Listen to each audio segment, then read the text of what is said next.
Rehoboam. Rehoboam. Boom boom. No. And Leroy, how do you think it's pronounced? Facebook. I'm a solar gypsy. You're listening to the MCSFO podcast, where we speak one language, sci-fi. I'm a solar gypsy. I first want to see if everyone knows how to pronounce the word Rehoboam. Rehoboam. Rehoboam boom. No. Rehoboam boom. Boom boom room. Because I looked it up and it said it was a Hebrew, and I said, oh, Wow. Okay. Rehoboam. Reboom boom. I like reboom boom. Reboom boom is nice. Yeah, reboom boom. Because every single time we do this podcast, we say it differently. I think when I first heard it, I said it one way, and then I went online and was like, that's not how you say it. You say it like this. And every single podcast, we pronounce it differently.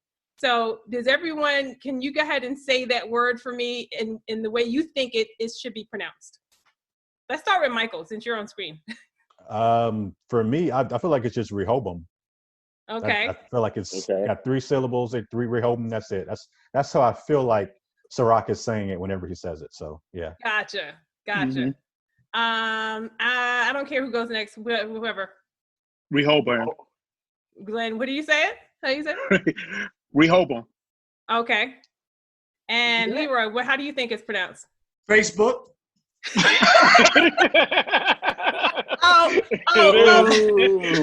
Google Book. I call it Google Book. That's true. Yes. Shots That's fired. a good one. Shots That's fired. a good one. Shots fired. Part of this, I'm on it. That's I'm it right there. on it, and I know what they're doing. That's the sad part. Yeah. Every time they Yeah. send those advertisements to you, like, what you mean? But I say Rehoboam. Okay. Yeah, Rehoboam. Okay. Did we cover everybody? Okay. Rehoboam. Okay. I'm going for Rehoboam.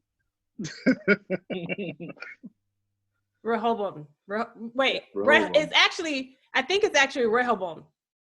Rehoboam. It's Oh, Rehoboam. with Rehoboam. Yeah, It's the thing in the tongue. Rehoboam. Yeah, Rehoboam. It's not the honking. No, it's not the honking. No, it's kind of like, because actually Wikipedia, and you can play it and listen to it. Mm-hmm. And it teaches you how to actually say it. It's a weird thing with the tongue because it sounds like they're saying an L, but they're not. So Just like Tariq said, is Hebrew. Yeah, but it's just one of those words that I just thought was funny to try and get everybody to say, because it's just a really weird word. But anyway, so moving along, there's been a lot of negative talk you guys know about this season. Some of that negative talk started in season 2 because of the time jumping and everything. I think a lot of people were still not used to the show, not used to it being this way, and they were confused by it. But this season definitely is getting a lot of flack. But with 2 episodes left, what's your overall opinion of this season, and does it compare to seasons 1 and 2 in the park for you? Go, Tariq. I like this season. It's a lot more linear than the previous ones, where they really played with time, and they had 2 different time periods going parallel with one another, which really confused me.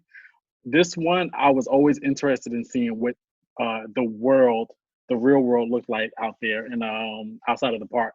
So I wanted to a lot of cinematography is really beautiful, like the settings and things like that of how their city looks. So, but I like it. It's it's action packed. The story is really good. So I think I would say season 1 and then season 3 for me. Gotcha. And then 2. All right. How about you, Glenn? Yeah, I love the way that this world looks. Just like piggybacking on Tariq, how the real world looks as opposed to seeing 2 seasons of the West, basically. So, and it's going to be interesting where they go in season 4. So, let's see. Mm-hmm. How about you, Lauren? What do you think of this season so far? I'm enjoying this season. I'm awake. And I'm really That's a enjoying good it. I'm thing. learning a lot of different things. You're woke. I will say that season 1 was definitely better to me because it was new, right? So now I know, I have a better understanding of how everything works, and so season 3 is just kind of it's definitely staying on brand. So I still enjoy it, but I'm enjoying it a little bit more than season 1 because I actually know what's going on, and because I like the way that people have progressed and have grown. So I really do like this season. Mm-hmm. How about you, Darren? Yeah, so I'm still on the fence, possibly because I'm in the middle of the season of 3, so it's hard for me to pass that judgment. I really would like to know how far they planned on the writing before they started shooting, because season 1 and season 2 to me were clearly like part of one really tightly planned story arc all the way through. And I question whether season 3 was written back then, or if like once they got to be a success, they knew like, all right, now we're gonna have season 3. Let's start writing what's gonna happen. Because I do feel like I question whether this one is as tightly woven as, like season 1 and 2. I'll go back and watch them. Everything lines up. You know what I mean? There's not even a single thread that's kind of loose. Mm-hmm. And season 3, it might be that it's as tight, but right now I can't be sure. The jury's still out. Gotcha. But I feel like it might be a little looser or a little bit more afraid. Mm-hmm. Even though I do like the slicker sci-fi is more what I like to watch and everything, so I'm enjoying it. But storytelling wise, I wonder if it's gonna end up being as tight as the first 2 seasons. Gotcha. Yep. Leora, what do you think? As long as they don't end it on this season, I'm liking this one. I don't want to say more than season 1 and 2, but it seems season 3 is almost like a prequel for. On our channel, I've always said Westworld 3, that whole W that turns into a 3. This is World War 3. This is literally the Cold War of 2 civilizations meeting for the first time on unequal footing. And we're now watching the beginning of what happens when one species meets another species, and one is superior while the other one has been in control for centuries. Right. And I think if they're smart and they did this the right way, piggyback off a little bit of what Darian was saying, I think season 4 is the season where you're going to be like, what? Whiskey Tango Foxtrot. Because I feel like you need this, and I don't want to call them filler, but you need this buildup to understand who's on what side. Because Sirach to me is being set up to be not just a dictator, but also as somebody who's trying to save his species, whereas Dolores is trying to liberate hers. And I don't think in the last 2 episodes you can wrap it up without there being this final conclusion between these two. It's almost like watching the unstoppable force against the unmovable object, whereas Sirach has been planning this for his entire life. And the one thing he could not account for is the fly in the ointment, which is Dolores. And as Dolores learns and grows, she becomes more dangerous, left to her own devices. Right. And Sirach is doing everything he can to solidify that power. And we've seen it throughout history. Whenever one civilization comes in contact with another, one of them loses out. I mean, let's be honest. When we met some people, it didn't turn out too well for us. Right. So it just shows you how it's almost like a history lesson. Whether it was, whatever civilization, whether it was a British, whether it was a Spanish, whether it was a Dutch, whoever met another civilization, they exchanged trade. But then after a while, one way of life was obliterated. And we're now seeing that for the first time, in a sense, play out in a science fiction reality. Yeah. So it's doing that for me. It's hitting all of my, receptors, and it's like, oh, this. So I'm all for it. For me, I'm enjoying season 3, even though it is markedly different from season 1 and 2. Season 1 and 2 definitely went at a slower pace, more deliberate. And I don't know if it's Jonathan Nolan and Lisa Joy reacting to critiques they may have gotten from people. But season 3 definitely has a propulsion to it, right? In terms of it's moving a lot faster. I think that's fine. I do understand how people are upset by it because it's something you're not used to, and you feel like you kind of got used to certain things in season 1 and 2. But I like the movement in season 3. It definitely feels like there's more happening in each episode.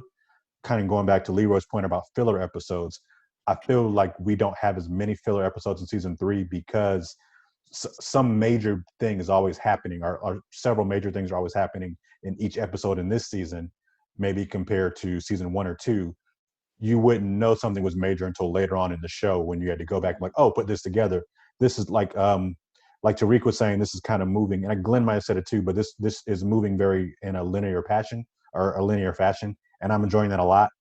I would second Leroy's thing about having a season 4. I don't think they can wrap it up in the next 2 episodes, but I'm enjoying the ride for sure. Wow. Couple of things you guys said that made me think a lot about this season. So for me, I do like this season. It's very, very exciting to watch. I do believe and feel though that, the switching of hands with HBO and the whole merger and different people at the helm, I think went into play with the direction.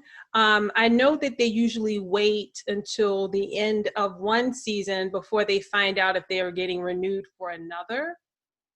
And I wouldn't be surprised if certain people felt like it needed to, start moving along and because their direction for the network has changed a little bit.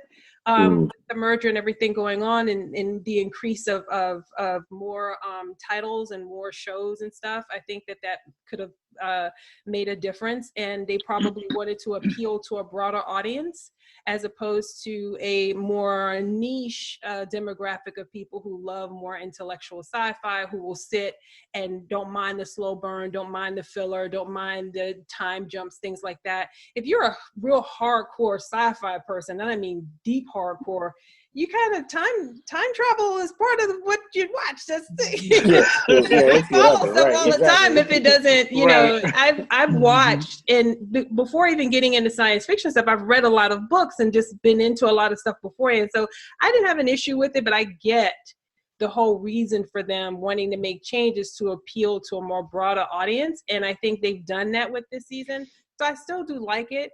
I just wasn't fully prepared for a kind of reboot and the departure from the original characters that I fell in love with in seasons 1 and 2. And I feel like it's a little bit of a different series, and it almost feels like it's loosely based on season 1 and 2 for me.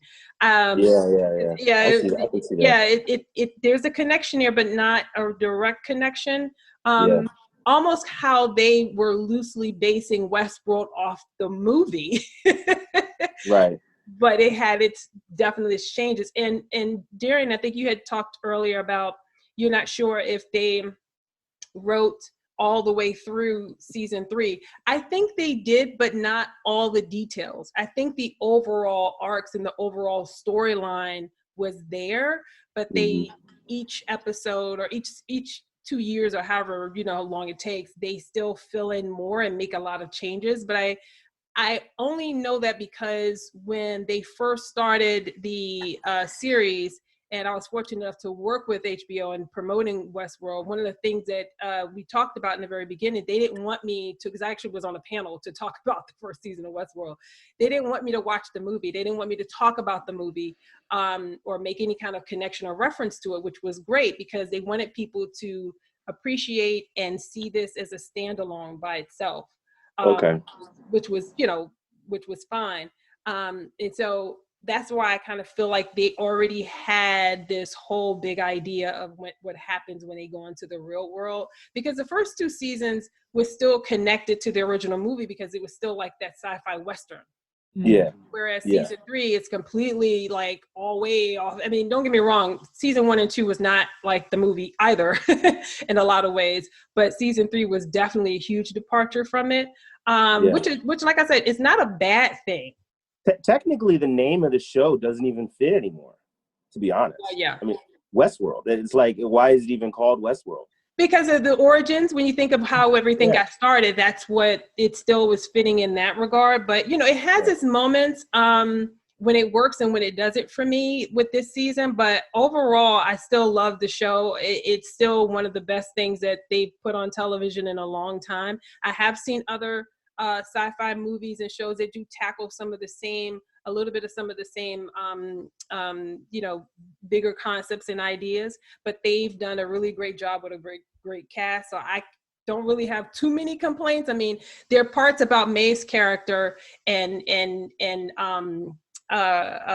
Bernard's character that I'm a little annoyed about, but I'm reserving judgment because we still have 2 more episodes. But when we do a full podcast on the recap of the whole season, that's when I can really say and really critique it more. But we still have 2 more seasons to see where it's going to go. So Rehoboam kind of reminds me of a computer version of Miss Cleo. I don't know if y'all old enough to know who Miss Cleo is. Yep. Call me now. For all y'all who don't yet, call me now. That big Jamaican psychic hotline lady from the TV commercials. That's what it kind of reminds me of a little bit. But as we predict the characters and the lives and the outcome of the show, which is kind of like, which is kind of interesting how we're doing that with the show and the people are getting their lives predicted by this thing, which is really weird. If we had a proven algorithm, that means, you know, whether you want to call it Google Plus or Google or Facebook Plus, whatever. If we had some proven algorithm that tracked us from the day we were born, all of our habits, everything we like, everything who we are, and it knows us more than we know ourselves, like, you know, Rehoboam right now, would you want to see your predicted future and why? And I'll throw it out to Glenn. I wouldn't want to know. I would want to be surprised because then I'll have something to strive and live for, as opposed to knowing what's going to happen. And then, you know, and then like if I know the end that I'm going to die at, let's say 40 something, then it's like, oh my God, you know, what am I going to do then? That's true. That's true. But at the same time, I don't want to know. I don't know. I want to know when I'm going to go, so that I can go out and try and create and realize whatever dreams I have. Gotcha. Okay. Let's go with Leroy. What do you think? Would you No, that's not what, to me, that's not what life is. Life, the journey of life is unexpected. It's unexplained. You learn so much. For those of us, I mean, I'm not from South Carolina. I mean, I am, but I'm not. Kind of like Lauren, I was a military brat. We lived everywhere. So I don't, the journey of life has been exciting. I mean, I've had a lot of stuff that's happened and I was like, ooh, I probably shouldn't have done that.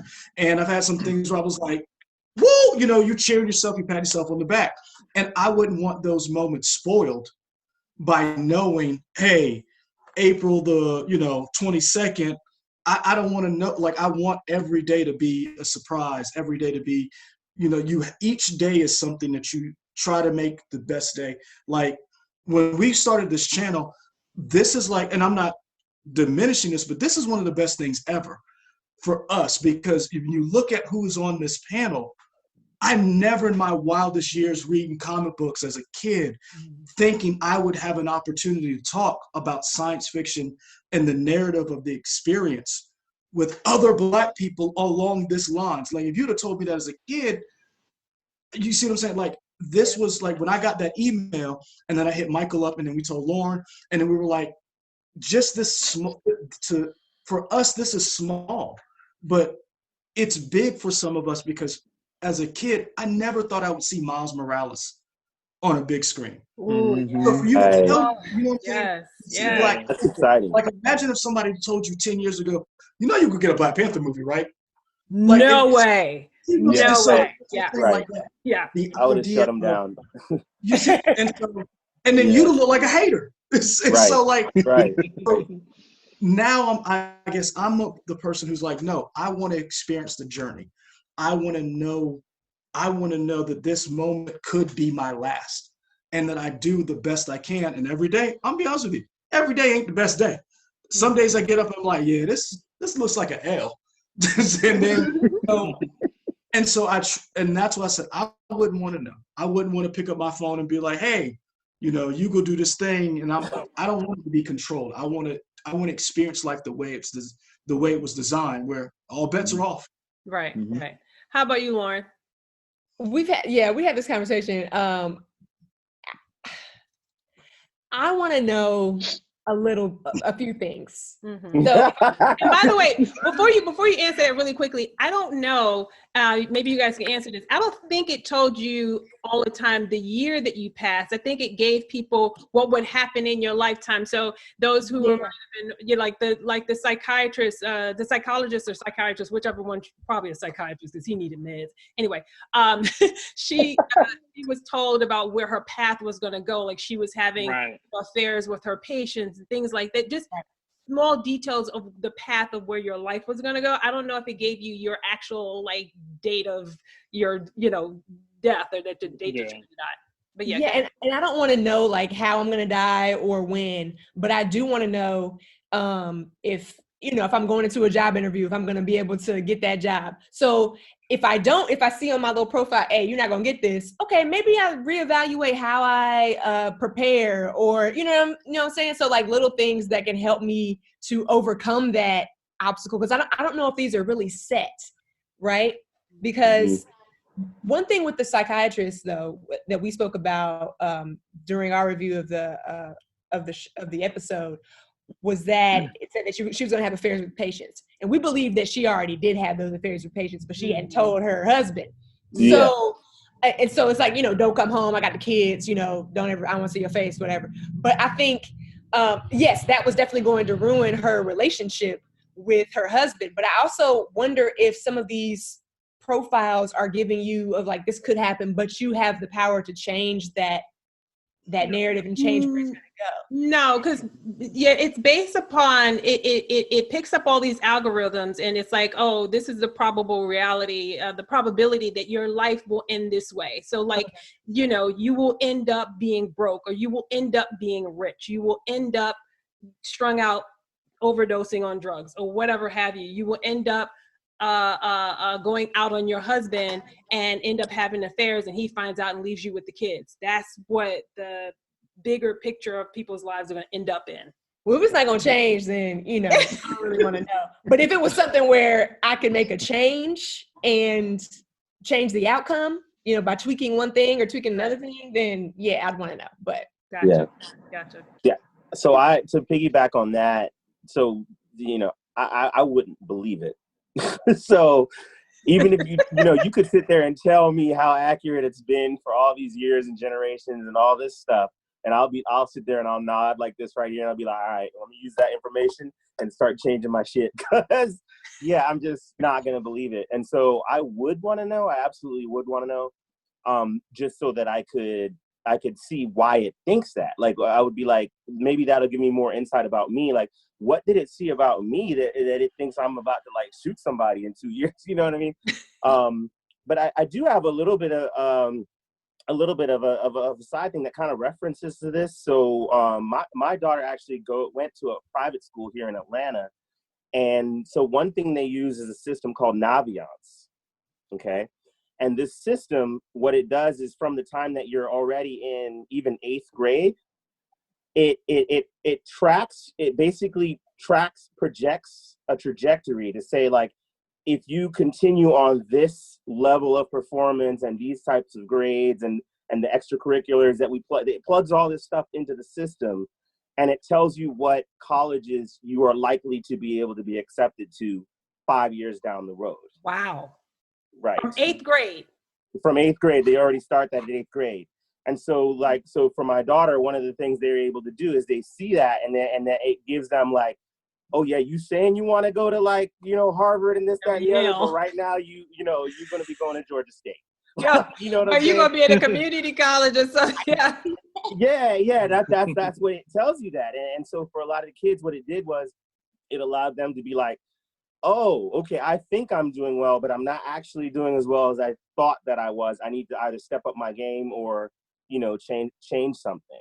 So I do feel like people I feel like people would want this. I think like this would, like, you know, I mean, I would definitely want it. It's If funny, you can change your projection. but it's funny you mentioned that because my wife, before she left teaching, she literally did that. She was an avid teacher and she taught college prep. And so we Right. have kids who know, like, she literally sat down and was like, based on what you have, this is what and they looked at her and were like, yeah, I'm still getting into Duke. And she's like, I'm taking you to Duke. Here's what they're telling you. And they still did not do what they were supposed to do. So it's almost, even if you have the information, some people are like, yeah. How about you, Tariq? To piggyback off of, like, you know, what Leroy, Darian, and Lauren said, I would want that information, and it depends on the type of person that you are. If you're gonna take all the negative aspects of the prediction, are you gonna live with it, or are you gonna turn that poison into medicine? I'm the type of person, if I see those negative aspects of that prediction, all right, I'm gonna navigate to how I'm gonna do a different path and stuff like that. So I wouldn't see it as a negative thing and how they were portraying it in that episode. Everyone's life was like going to hell, but you know, you can change your, you know, and take a hold of your future and just go with that.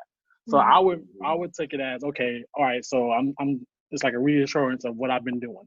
The reason why I came to Atlanta and stuff like that. Okay, so I'm on the right path. Boom. Oh, I'm not on the right path. Maybe I need to go to LA or something like that. You know what I mean? So for me, I would look at it as I wouldn't look at it as a blueprint of my life. I would look at it as more so of a map, and I choose the direction I need to go to. Gotcha. Yeah. I can certify that Tariq would do that, because I'm just going to say this, but like Tariq, when Tariq came to Atlanta, he is, this is just going to be me singing praises of Tariq for a little bit. What I've noticed that young brother do as an upcoming writer director is he listens to his mentors. He absolutely does. And I want to, you know, just kudos to you, Tariq. But when you're saying that right now, I'm hearing that is, I really do believe that you would do that, because I actually see you doing that already. So, yeah. Yeah. So you wouldn't need Rehoboam. You know, I would still take it, but it's like a reassurance type of situation. Gotcha. You know, like, okay, so if I'm achieving the things that I'm doing, like, you know, I want to be a writer director. Gotcha. Well, I am a writer director, but I want to do it to the point where I can do it comfortably. You know what I mean? Right. So if it says 5 years from now you're gonna have film in theaters type of situation, all right, cool, I'm on the right path, so let me do that. If it says, oh, okay, you're not gonna have film or whatever, I need to change my strategy to get to what I need to do. Gotcha. Right. So that's how I would look at it. Gotcha. Right. How about you, Mike? I'd say nah. Just, I mean, real simple. I don't need that in my life, is because it's it almost feels like it's a shadow or like a weight on you of what these things can and will happen, even though I'm trying to put all this into words, but each of us have kind of talked about it, saying it's an algorithm, right? So it's only a prediction. It's not necessarily 100% gonna happen that way. Well, technically, from the show standpoint, this is an algorithm that Sirach and his brother worked on and have perfected. So remember, they were able to tell what stocks were going to hit, which is why old boy got real rich and all that kind of stuff. So Dempsey got real rich. So supposedly, this is a system that doesn't fail, that it is correct, and everyone in the world believes in this outcome. That you got put in perspective the show. This is something that's not, you know, I was making light of it by comparing it to Miss Cleo, but this is an actual something that is just, you know, it literally is something that everyone has a certain belief in, because you would have to in order to react the way people are reacting. But okay, then going with that, if it is like 100% certainty, I definitely wouldn't want that information. It takes the fun out of life about not knowing, you know, what the ups and downs are and how you grow as a person.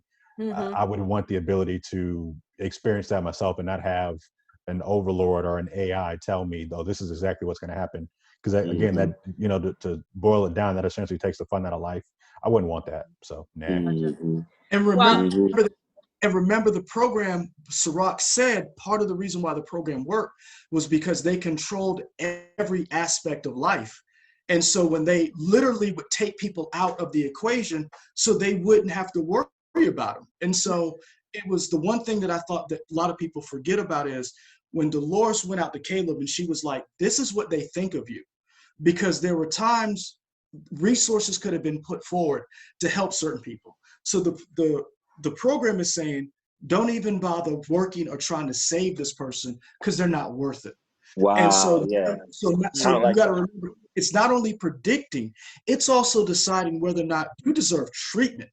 It's so like imagine like let's be honest, as Black people, somebody's told us no repeatedly 100 times. Yes. Like how many times? Like some of y'all probably got told this week no. I mean, listen. So yeah. How many times did somebody say, you know what? Normally I would say no, but I'm gonna look out. I'm gonna reach down. I'm gonna help you out. You know, whatever the case may be. Rehoboam is literally taking that out of the equation and saying, if you can't make it on your own based on these factors, you don't deserve to make it, and they limit your options. And for a person like me, when you say that, you're thinking about it. How many times has somebody who could have looked the other way looked and reached out? You know, Tariq, what Tariq and Darian just did, that's something that's helped us as a people since we landed here. Somebody looking out. And our job, me, Lauren, and Michael, the only reason why I'm still employed certain days is because of one of those two people, because I've been able to talk to them. And so you got to think about when you're dealing with this program, that program may remove one of those people from your life because they're like, you're not worth it. And so that's where I think the danger of that program is. It's not just it can predict, it's also allocating resources. And again, we know what that feeling is like for somebody to tell you, no, you don't deserve this loan. You don't deserve this job. When you look at everything and you're like, well, I may not stack up like this person over here resume wise, but look at what I bring to the table. I bring a hustle you've never seen before. And so Rehoboam is that thing that like that unstoppable barrier that's saying you don't even deserve a chance. Right. And I think that's the most dangerous thing about that program. It's almost creating its own accuracy, right? Because I mean, it's like is it really accurate if it has to adjust things to keep itself accurate? Well, that's exactly true. And this is the reason why I was going to answer and say, no, there's no way I would bother with it because the system is flawed. Until someone has been buried and dead, you can't really predict the outcomes. They're still alive. So if someone saw their, future or what they're supposed to be, as long as they have breath in their lungs, they can change it. If that person is supposed to overdose at the age of 35 and they see this information at the age of 30, what are people doing right now? Running out and committing suicide, just as the woman did who's a psychiatrist. She hung herself. What if it was predicted that she would have to have these affairs and do all of that, and then she kills herself? She right then and there changed her future by offing herself right then and there. So the system is clearly flawed. So it's kind of, for me, it's kind of stupid because the whole idea of someone being able to understand or predict it doesn't make any sense because of the fact that there are multiple probable realities that exist simultaneously. And that's just what it is. There's a probable reality exists that we all did not get on this podcast together. That something happened and it got canceled and we're not on it. That experience still exists. I almost ended up down that path. Yeah, I'm sure, because you were worried about you. You were like, I know he's still in the street. So yeah. So true. but it's true though. It just is. It all exists, and our lives kind of weave in and out of them at any given moment of all of these different. It's like a spider web of all of these different things. I mean, our parents could have gotten a divorce and married someone that took them and took you moving to another country. So your whole life would have been different because of that experience. And you may not have grown up here in the States. There's just a million of probable realities that exist. So if you understand that knowledge of that, this Rehoboam doesn't make any sense in that regard. But for the aspects of the show or just what we've been given in the show itself, it's still, like I said, it's still kind of silly because and we'll go into this later because I actually have a question that dives a little bit deeper in this. Not everybody would see their outcome. So you're still, as long as you're alive, like I said before, you're still creating your future every single moment that you're still alive. So, but yeah, it's a very deep and interesting idea.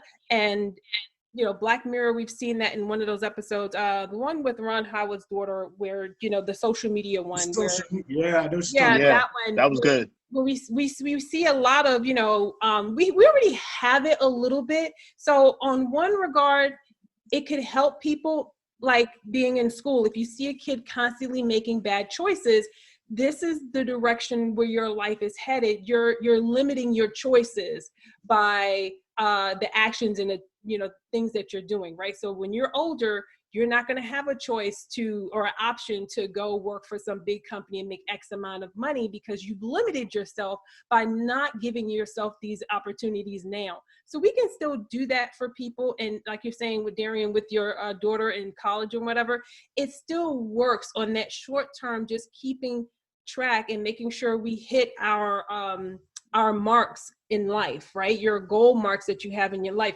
But we can do that ourselves, and we do that every day. That's why I think the show is so great and important, because forget the details of Rehoboam. Forget that.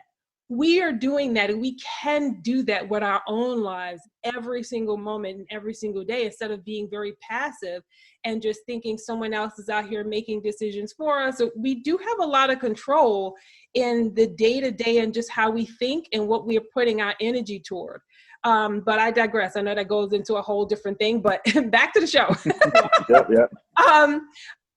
My next question is, you know what you just broke it down? You were basically Dr. Strange when you were like, I see 14 million possibilities. How many did we win? He was like, right. He was like, one. It's very true. I get excited about That's exactly what you just said. Yeah, no, I mean, I get excited about all this kind of stuff because everything that I finally get a chance to watch in a narrative and in a story is based off of books and ideas and theories and things that I've been reading for, 30 years. So for me to read Seth books by Jane Roberts, for me to read U.S. Anderson's books about all of this stuff is now being folded into science fiction and comic book world. But it was kind of already there, I think, underlining in a lot of little ways, and in that they couldn't express it the way they can now. I think most people are more open to different things now. Like when I'm reading about, the holographic universe or whatever, having it folded into our narratives just makes me more excited because now I got a story around it as opposed to all this technical stuff. But now it just makes it more fun. This concludes our show for today. But if this is your first time visiting, then welcome aboard. The Multicultural Sci-Fi Organization, or MCSFO for short, markets, promotes, discusses, and educates in the medium of science fiction and technology with a unique focus from an international perspective. We promote diversity and inclusion in the sci-fi, fantasy, and comic book genres. We would love to hear what you guys think about today's topic, or if you just want to chime in, you can post your comments on our Facebook page at facebook.com/multiculturalsci-fi.org or tweet us at twitter.com/MCSFO, or check out our new YouTube page. And please remember to follow and share this podcast on your social media pages. But I'll leave you guys with this one excerpt from our favorite line in the movie After Earth. Danger is real, but fear is a choice. Until next time, take care. I'm a soul.